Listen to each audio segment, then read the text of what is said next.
जिस तरीके से ये कार्रवाई चल रही है, इन्फोर्समेंट डायरेक्टरेट हो, इनकम टैक्स हो, सीबीआई हो, वो लोग सबसे ज्यादा एनडीए के एलाइज बन चुके हैं। भारतीय जनता पार्टी का अगर कोई सहारा दे रहा है, वो इनकी पॉलिटिकल पार्टीज नहीं दे रही हैं जो उनके साथ अलायंस में हैं, वो ईडी, आईटी और सीबीआई कर रहा है। ऐसे ही इन्होंने महाराष्ट्र में सरकार गिराई। किसी भी सरकार जो भारतीय जनता पार्टी नहीं चला रही है, वहां पे ये हस्तक्षेप करते हैं।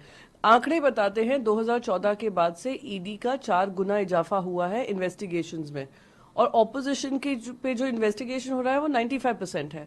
तो वो जो कह रहे हैं बिल्कुल सही कह रहे हैं। अजीत पवार को 48 घंटे पहले आप कहते हैं 70,000 करोड़ का घोटाला में शामिल है, खुद प्रधानमंत्री कहते हैं।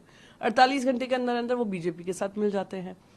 तो जब बीजेपी का वॉशिंग पाउडर का इस्तेमाल होता है तो वो उनको क्लीन चिट मिल जाता है, और जो लोग उनके खिलाफ बोलते हैं उनके ऊपर ईडी के छापे लगते हैं। संजय सिंह की जो पुलिस कस्टडी है, ईडी कस्टडी है, वो क्लियरली पॉलिटिकली मोटिवेटेड है और विंडिक्टिव है। जी, इसके साथ ही मैम एनसीपी प्रफुल्ल पटेल जी ने तो एक स्पीच में ये भी कह दिया था 30 सितंबर तक उनके हाथ में सिंबल भी होगा और पार्टी का नाम भी होगा। तो किस कॉन्फिडेंस से ये लोग बात कर रहे हैं? ये वही कॉन्फिडेंस है जो भारतीय जनता पार्टी ने एक नया संविधान शुरू किया है, जो सेक्शन 10 ऑफ द कॉन्स्टिट्यूशन को इग्नोर करता है। सुप्रीम कोर्ट ने क्लियरली इलेक्शन कमीशन से कहा है, जिस तरीके से आपने शिवसेना का निर्णय लिया है वो गलत है। इतिहास में पहली बार हुआ होगा कि जिनके घर पे चोरी हुई है, चोरों से कहते हैं वो सामान उनका है, और जो खुद ओनर्स हैं उनसे कहते हैं कि भैया आप लोग के पास हम सुनवाई नहीं करेंगे। यही एनसीपी का हो रहा है। ये पूरा यहाँ से केंद्र सरकार से प्रायोजित है, और सरकार में रहने के लिए जो अपॉर्चुनिस्टिक अलायंस बना है उसको लीगलाइज करने का माध्यम है। जी मैम, राज्यसभा खाली करने की भी बात चल रही है, इस तरीके पर क्या कहेंगे? जिस तरीके से राघव चड्ढा को पहले डिस्क्वालीफाई किया गया पार्लियामेंट से, फिर उनके घर को लेकर उनको विकेट करने को कहा है, ये दुर्भाग्यपूर्ण है।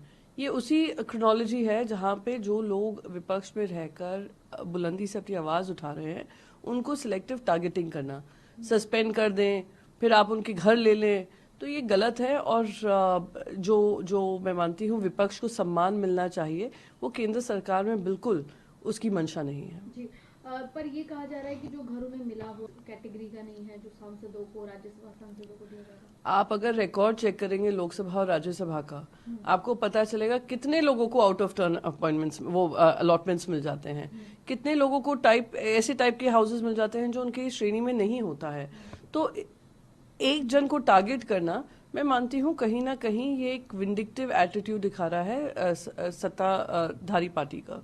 जी, इसके कहते हैं पंजाब सरकार के विधायक कहते हैं हाँ पानी देना, पंजाब के वित्त मंत्री कहते हैं कि हम पानी नहीं देंगे। अगर आपको हरियाणा के हक की बात करनी है तो आम आदमी पार्टी से कहते हैं हरियाणा कार्यालय में आकर बातचीत करें। पानी का जो पानी का मुद्दा है वो काफी सालों से है, और ये वादा किया गया था पंजाब की जनता से भी कि उसका हल निकालेंगे। मैं उम्मीद करती हूँ ये मामला सुप्रीम कोर्ट में भी है, ये मामले की जल्द से जल्द सुनवाई होगी और इस पे इस तरीके का राजनीतिकरण नहीं होगा। एक राज्य है जहाँ पे भारतीय जनता पार्टी है, दूसरा राज्य है जहाँ पे आम आदमी पार्टी है। इसके चलते जनता हरियाणा की हो या पंजाब की हो, उनका किसी तरीके से तकलीफ नहीं होनी चाहिए, यही उम्मीद करूंगी। जी, बिहार में जो जाति सुप्रीम कोर्ट में कोई उसको लेकर गया है, किसी ने पिटीशन किया है, और जो याचिका दर्ज हुई है उसको लेकर सुनवाई जो होगी ही। पर साथ ही साथ ये याद रखना है 2011 में भी जाति जनगणना हुई थी, जिसके आंकड़े हमारे पास ये केंद्र सरकार ने अब तक रिलीज नहीं किया है। मैं मानती हूँ जाति जनगणना से जो सच में पिछड़े वर्ग हैं, जिनकी मदद होनी चाहिए केंद्र सरकार की तरफ से हो या राज्य सरकारों की तरफ से हो, और उनकी भागीदारी होनी चाहिए, उनसे उनको वंचित नहीं रखा जा सकता है। तो सुप्रीम कोर्ट जो भी निर्णय लेगी वो इन सारी चीजों को ध्यान में रख लेगी।